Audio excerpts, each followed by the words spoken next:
Thank So you. glad. Yes, and hop back up.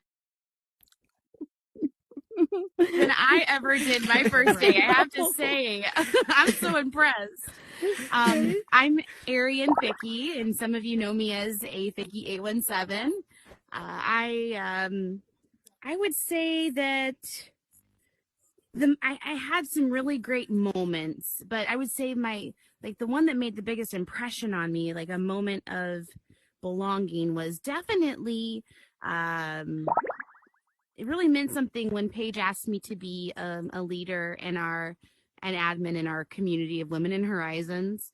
I felt like a sense of pride and uh, such an important cause that's like really, I feel like helped me really develop certain thoughts about my opinions and how I can and take action, right? So for me, I would say, joining the Women in Horizons community and then also becoming a leader in our community and leading by example for sure. What about you, Afro? Hey, so I just wanted to just come up here when you had opened up the invite for anyone to come and just sit up here in the panel. I just wanted to take the opportunity just to give thanks to all of you guys once again. I'm hearing all the different stories, and I have to just tell you guys, it's very motivating. There's some really, really strong women in the room. You know what I'm saying? And it's very, very, I think it's so dope. One of the one of my major points here in the metaverse is really hard to really pinpoint, because to me, the whole journey, every time I would perform, it'd be somebody new that I'm meeting and something new that's going on. So it's been just such a dope journey to me. But I think when I would say here in Horizons would probably be the first time I performed, and that was at the Black Magic Comedy Club. They didn't know what I was here to do or what my cause was or who I was, period. And, I remember going up there and I didn't even have on like no type of gear that would indicate that I was an artist. I just had on some, regular, like I think I looked like a school teacher going up there on the stage, and they wasn't expecting it. And when I gave them my story and through, my vocals, through my song, I noticed how people embraced it and how they were all for hip hop. And that right there was my moment to let me know that here in Horizon, I'm about to get busy. It's about to go down, and we're about to have a good old time, because whenever I would say that's hip hop, everybody was throwing the confetti up in the air. We're celebrating hip hop 50 years, and everything just flowed. So it was like, yo, like, I love this. I love the energy, and this is where it's at. And I'm going to continue to be here to perform. So that was my night where Horizon really gave me an impact and everything. So yeah, man. But kudos to all of you guys, for real, and your stories that you guys bring to the table to definitely inspire other people, not just women. Keep doing what you're doing. Well, I just want to Oh, say, and real quick, big shout out. Hold on. Big shout out to my sister Norkin over here. First time here in the metaverse and in Horizon. You know what I'm saying? So yeah, I'm bringing people to the space, and I'm real excited about it. So yeah, I'm sorry. Go ahead, Cyber Shade. Okay, just 1 minute. I see Alley Cat. Alley Cat, I see you really want to be part of this. We're talking about a sense of belonging. You're a woman of Horizon too. You take a place over in here, and you'll get to share your sense of belonging too. Women of Horizon, there's women of all ages. And people always say young people are leaders of the future, but they're also leaders today as well. So that's right. So you're one of us. You belong here. Okay, so yep. Cyber Shade, you ready? Okay, Cyber Shade. Yeah. Thank you. So I floated in the metaverse because I started getting into NFTs, and I had got an NFT, and they gave me a free apartment in the multiverse. So the multiverse was my first experience in the metaverse. And when I got into the multiverse, I met friends in the multiverse, which took me over to alt space. And those friends, I hanged out with them in alt space. And alt space is where I, began I started getting all my growing and connections. And I started working with brands. Like I worked with one of the biggest brands in the metaverse, Lux VR. He makes avatars for people. He builds worlds. So I'm a salesperson, brand ambassador for him. And then in Allspace, I also met Yo Afro. I met Yo Afro at the campfire. So I met her, and started meeting other people, and I started working with people like DJ Marcus J, and I started just getting all these connections and building a family with people, and then which got me into writing my book. I wrote a book called Unlocking the Metaverse, Revolutionizing Your Business and Offers in the Digital Frontier, to help people bring their business and onboard it in the metaverse. And I'm starting my own business. I just started my LLC today. I just registered for it's called Cyber Socialites, which giving metaverse tours, onboarding. Thank you. Done, Shay. Onboarding businesses and brand ambassadors. It's gonna be a whole bunch of things. Teaching people how to use VR. Awesome. A whole bunch of things. So that's what gave me a spot in the metaverse. Yeah. And I work with Yo Afro with the collective, the Block Collective. Also, I'm part of the team. Beautiful. Paige, am I allowed to cheat and give you 2 moments when I felt the belonging? Yes. The first one and then the second one deepened that for me. The first time I felt that sense of belonging in here was literally the moment I met my beautiful, beautiful sister, Maddie. And the welcome you gave me to this world, Maddie, was just instantly, I knew that I'll be, with someone who'll hold my hand if I was lost in this place and take me along with you and not leave me behind. So that was my first moment of that belonging.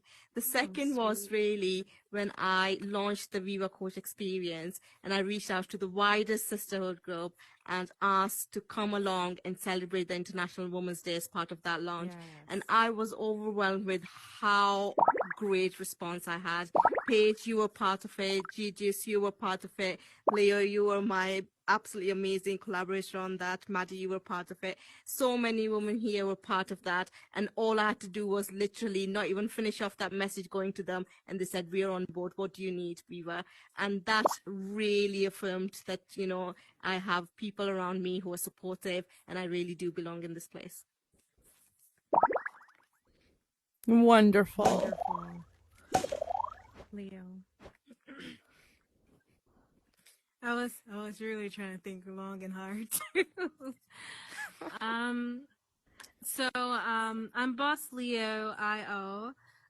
For those who just came from the exchange, but I'm the creator behind the Diamond Resilience. And my new tagline that I love saying now, what I do in this space is transforming stories of resilience into impactful ventures. And I feel like that brings home into my heart and what I do here. I would say my true sense of belonging here really came with the launch of the White Elephant Party. And I too will give my big love and heart to MaddyVR as well. Because Lord knows that I was not trying to do it after what I was going through at that time, and just really was at a place where I just wanted to just give up all over again and not knowing where I wanted to do. But seeing how successful the White Elephant was, it was my chance of doing something for me, having a vision and seeing it through and thriving on that, and just having an amazing amount of community people behind me supporting that. I want to say nearly half of the people are here today a part of that, but just seeing how people was willing to support me even though I did not know like what I was doing or where I want to go with this, but it sounds interesting. It gave me a new sense of belonging and welcome, because I don't that from my own blood and from my own people here in the real world, and to feel like I'm wanted and I have a community and a tribe means a lot to me in this space, and I protect this safe space so much. So that's what I will say here.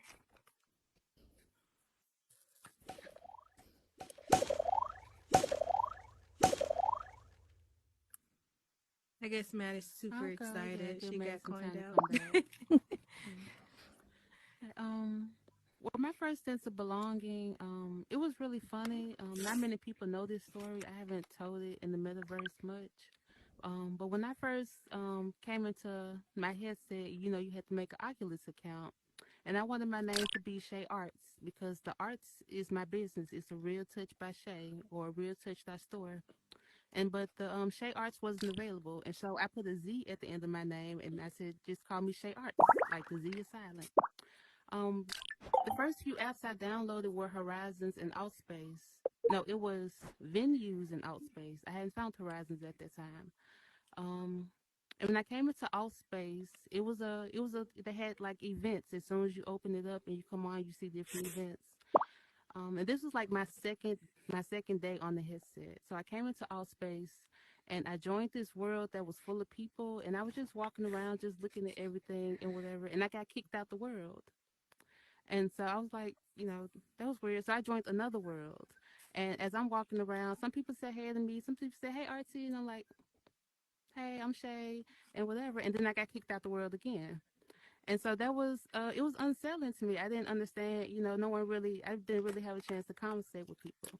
And so I went over, and I searched for different social apps, and I found Horizons. When I came into Horizons, no one knew who I was. I walked around on mute because I had like a disturbing experience my first time in the social app. And so when I came to Horizons, I walked around on mute a lot. I visited clubs, art worlds, and whatever. And the first time I had a conversation with some random person. It was a world called How High, and it was full of stars. And you had crayons where you can connect the dots on the stars. And I didn't know how to build, so I went into that world. And I used to go in there a lot my first week in Horizons and just color with the stars. And people used to come in like, oh my God, that's amazing. Like, you did that with the crayons, or you should build worlds. But I didn't know how to do that and whatever. And so during the continuation of my journey in Horizons, I developed a name for myself, a brand for myself. I'm Shay Arts. Not every time, but in the beginning, when people used to call me Shay Artsy, it used to trigger me because my first experience in Horizons wasn't, my first social experience on the headset it wasn't fun. And so when I first came and I started really putting my art out there, like my first Better World Museum, that was the world that people really got to know me because no one really knew me. I didn't really talk to many people at the time, just a few people that encouraged me to build the script. And so that was the first world I made where people got to know me and who I was and hear my story. And that's where I first felt my first sense of belonging in the headset.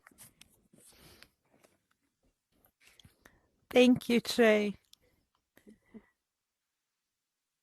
Alley Cat, do you want to quick talk about your first sense of belonging really quick? This is, I got nothing in mind.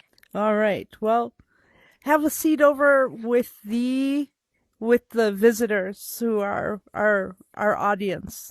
That's the best place for you. Thank you. All right. Okay, so we're going to continue. And we're talking today about intersectional inclusion and recognizing the needs of diverse women of color here in Horizon. And that's our focus here today at this talk. And a sense of belonging. What world are we supposed to go to next?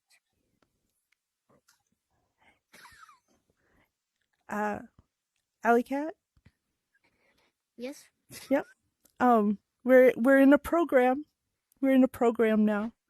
You're welcome to stay, but I also encourage you to check out some doors if you feel like moving around. Okay, so when we talk about a sense of belonging, the balance of that is a sense of exclusion, right? And a sense of this, yep, okay, we can do that. Okay, I don't want disruption in our our valuable time. So I did accept to vote to remove. And that's okay. So okay, farewell.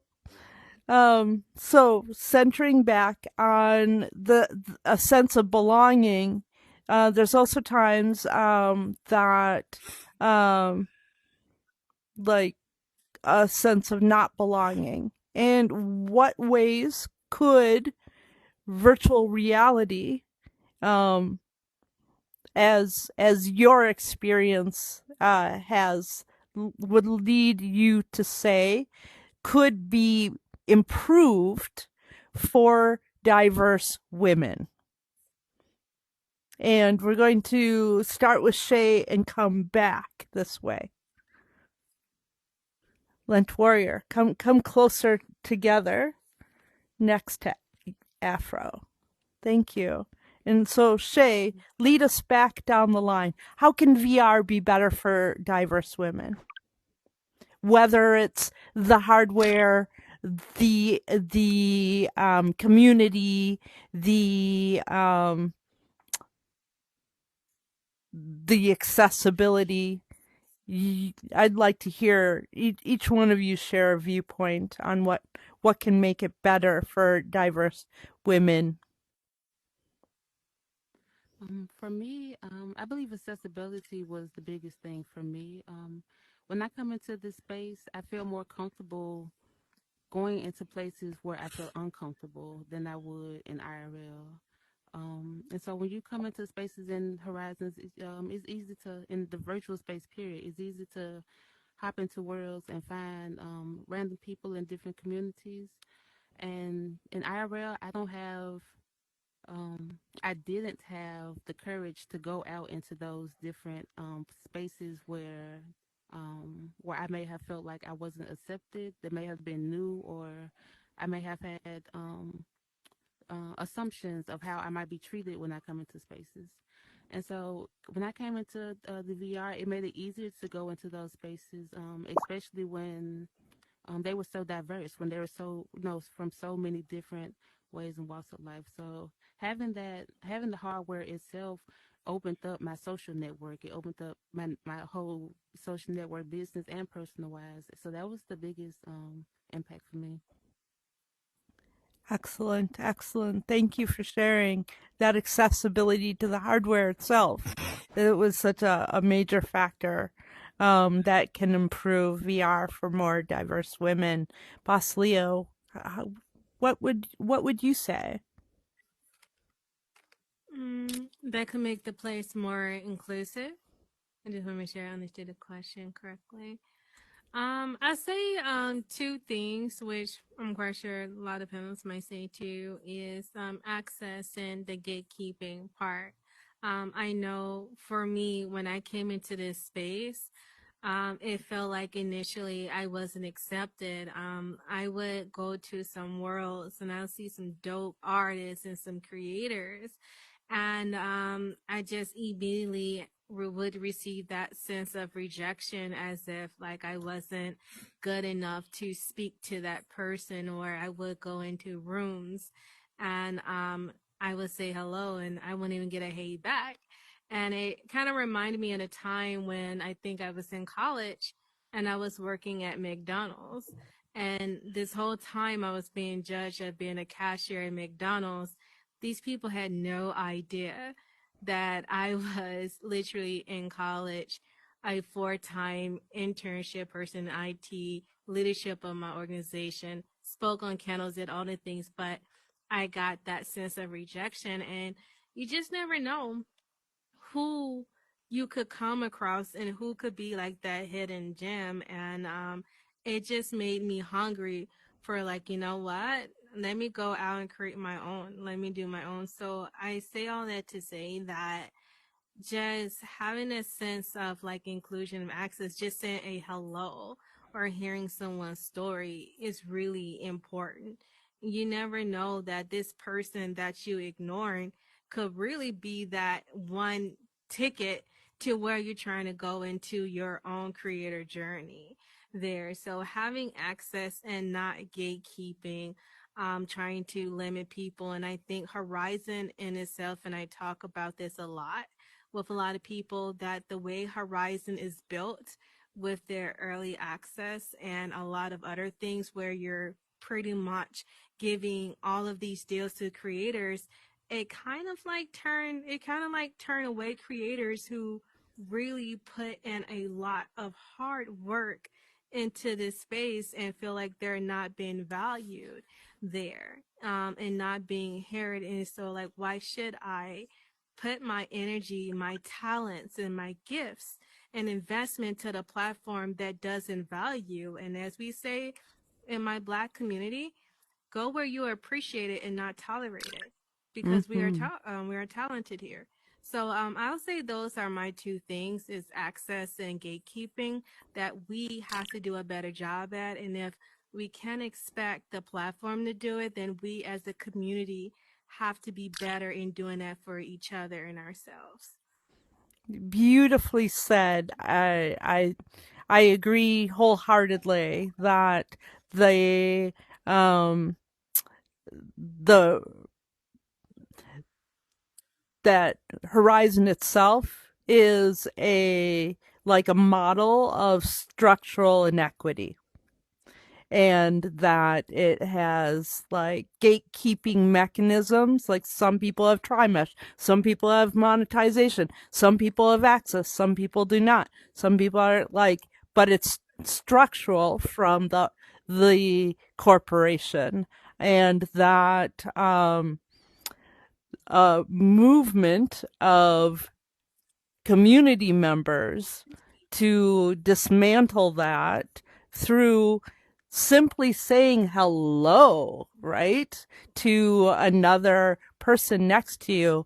That act chips that structure, that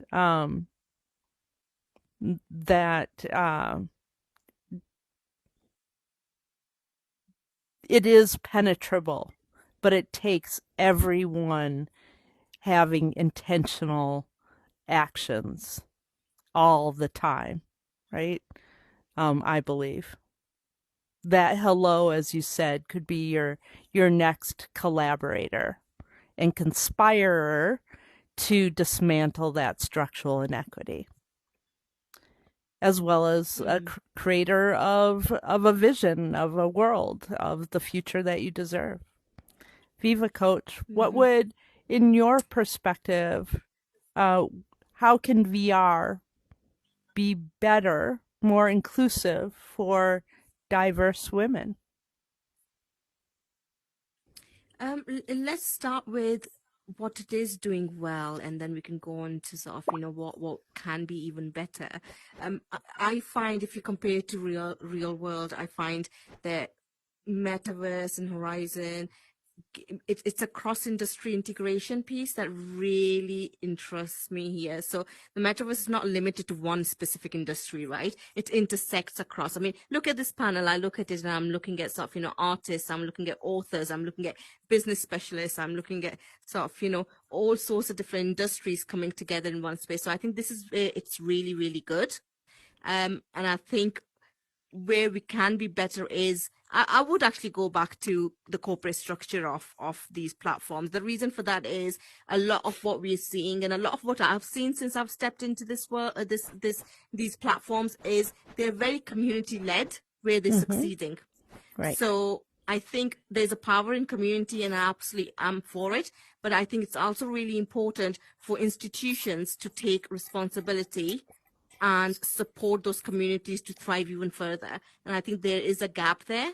And I think this is exactly where digital divide starts becoming bigger and bigger. And we've talked about sort of, some people being privileged with certain things and others not. And we talk about intersectionality, and often this is where, the challenges come in. It comes in at the point of where some are privileged, some are advantaged, and others are not. So I think that's the bit that the institution itself needs to think through. Thank you. Thank you so much. And Cyber Shay, let's hear your thoughts on this. What can make it better in VR? You are on mute, but of course that extends into crypto and NFTs. So maybe have some maybe Horizon can can have some focus groups to figure out how things is going on in VR along different groups and races and stuff.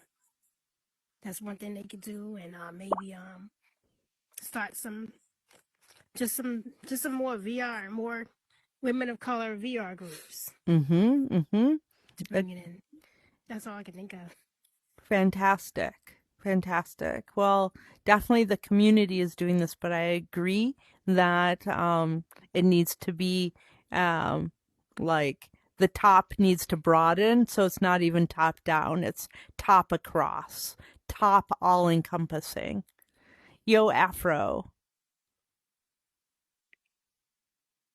I would say more panels like this, you know, and for these panels that are being, you know, that they're having, I feel like maybe marketing them a little bit more to the public in the real world, so that the women that are maybe hearing about the metaverse may have doubt or questions, they can, you know, they'll hear more about it, read more about it, and then they'll see that there's more, you know, events like this going on. Excuse me.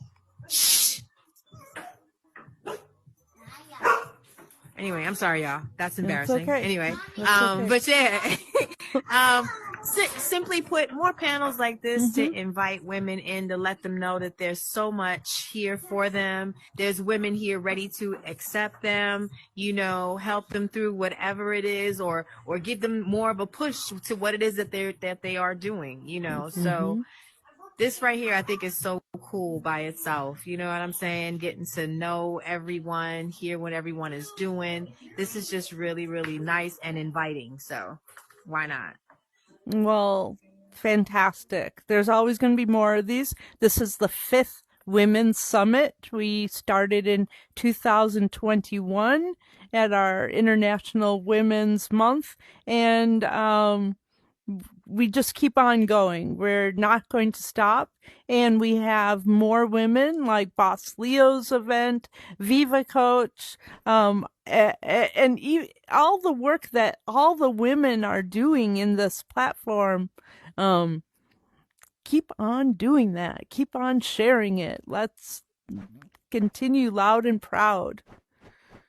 Lent Warrior, you're a coin right now, but if you're inspired to come back in and your voice has a place here at all times. Excellent. I didn't coin. Thank you for letting me know. So for me, I know when every time that I've come in so far, I've had Bernice to assist me through the program. But as someone that is new to the program, I think the easeability of the program is something that can be improved. For a new person, it is difficult to navigate. I tried to come in without her, and I got completely lost on, you know, inside the system. So definitely, you know, a little easeability with the program for newcomers. Beautiful. Well said. Right, because nothing like just having barriers of like that can be frustrating. Oh, this doesn't fit. I don't know how to navigate. Leads to this immediate sense of this place is not for me. I don't belong here. I don't no more, right? And so just narrowing that barrier to entry as much as possible can create a comfort that's important by design. Well, thank you so much. This is our panel.